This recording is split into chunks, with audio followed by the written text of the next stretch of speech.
Bienvenue à vous pour cette nouvelle leçon de calcul mental CM1, CM2. La leçon s'intitule Calculer le double, la moitié d'un nombre inférieur à 100. Allons-y. La compétence s'affiche, calculer le double, la moitié, nombre inférieur à 100.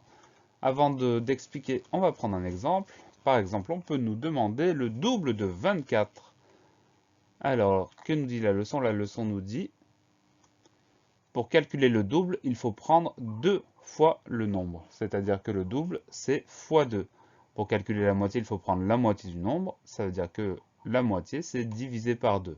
Donc dans notre exemple, c'est le double de 24. Ça veut dire que dans sa tête, on doit faire 2 fois 24, 24 plus 24.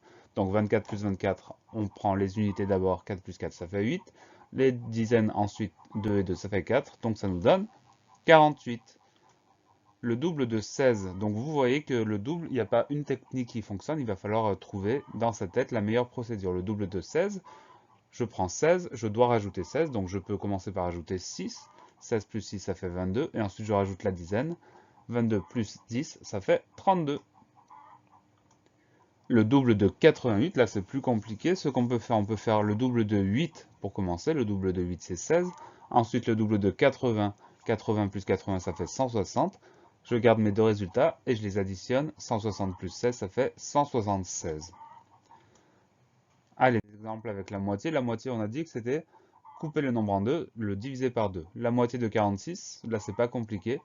J'ai deux chiffres pairs, donc je vais prendre la moitié de 6, ça fait 3, la moitié de 4, ça fait 2. Donc mon résultat, c'est 23. Comme pour le double, il n'y a pas de stratégie obligatoire. Ça dépend du nombre sur lequel on travaille. La moitié de 70, ça c'est un résultat qu'on doit connaître par cœur. Si on ne le connaît pas par cœur, on peut prendre la moitié de 60 et ensuite la moitié de 10. La moitié de 60, c'est 30, la moitié de 10, c'est 5, ça fait 35. La moitié de 28, là on a deux chiffres pairs, donc la moitié de 8 c'est 4, la moitié de 2 c'est 1, ça nous donne 14. Le double de 13, là c'est pas compliqué, 13 plus 13, 3 plus 3 ça fait 6, 1 plus 1 ça fait 2, donc 26. La moitié de 82, on a deux chiffres pairs, donc ça va tout seul. La moitié de 2 c'est 1, la moitié de 8 c'est 4, 41.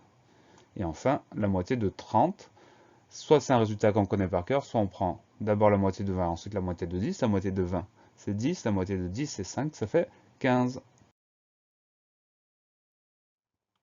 Pensez à réviser, pensez à vous entraîner et à bientôt sur la classe plus.